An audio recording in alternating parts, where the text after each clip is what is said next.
কষ্ট হলেও পুরো ভিডিওটি দেখুন। গরিব পরিবারের একটি ছেলের সাথে একই গ্রামের একটা গরিব মেয়ের বিয়ে হয়। ছেলেটার বয়স 21 বছরের মতো, আর মেয়েটার তখন 16 বছর। বিয়ের পর ছেলেটা মেয়েটিকে বললেন, তোমার কি কোনো ইচ্ছে আছে? মেয়েটা বলল, আমার ইঞ্জিনিয়ার হওয়ার বড় আশা ছিল। এরপর ছেলেটা মেয়েটাকে নিয়ে ঢাকায় চলে আসে। মেয়েটিকে ভার্সিটিতে ভর্তি করে পড়ালেখা করায়। ছেলেটা ভোর 4টা থেকে রাত 9টা পর্যন্ত পরিশ্রম করে মেয়েটার পড়ালেখার খরচ আর সংসার খরচ চালায়। অনেকদিন হওয়ার পর তাদের মধ্যে কোনো স্বামী স্ত্রীর শারীরিক সম্পর্ক হয় না। মেয়েটার বন্ধু বান্ধব প্রশ্ন করে ছেলেটাকে। মেয়েটা উত্তর দেয়, সে আমার ভাই।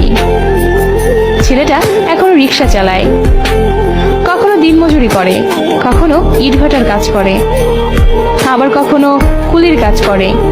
এভাবে মেয়েটার জন্য, নিজের কথা না ভেবে তার জন্য টাকা রোজগার করে মেয়েটাকে ইঞ্জিনিয়ার বানানোর জন্য। হঠাৎ পরীক্ষা চলে আসলো। মেয়েটা ও ছেলেটার কারো চোখে ঘুম নেই।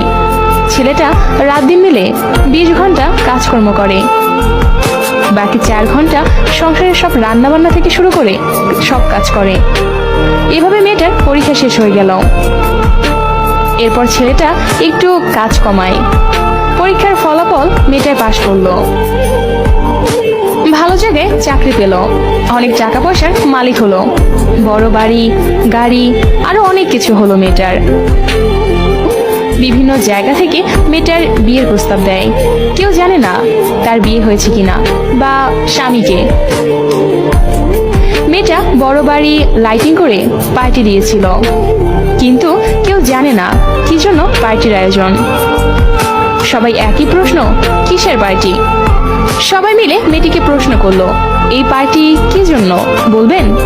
মেয়েটি 12টার সময় বলবো, কিসের পার্টি? ছেলেটা সেই লুঙ্গি গামছা আর ছেঁড়া একটা জামা পরে বাড়ির কোনো এক কোনায় দাঁড়িয়ে আছে।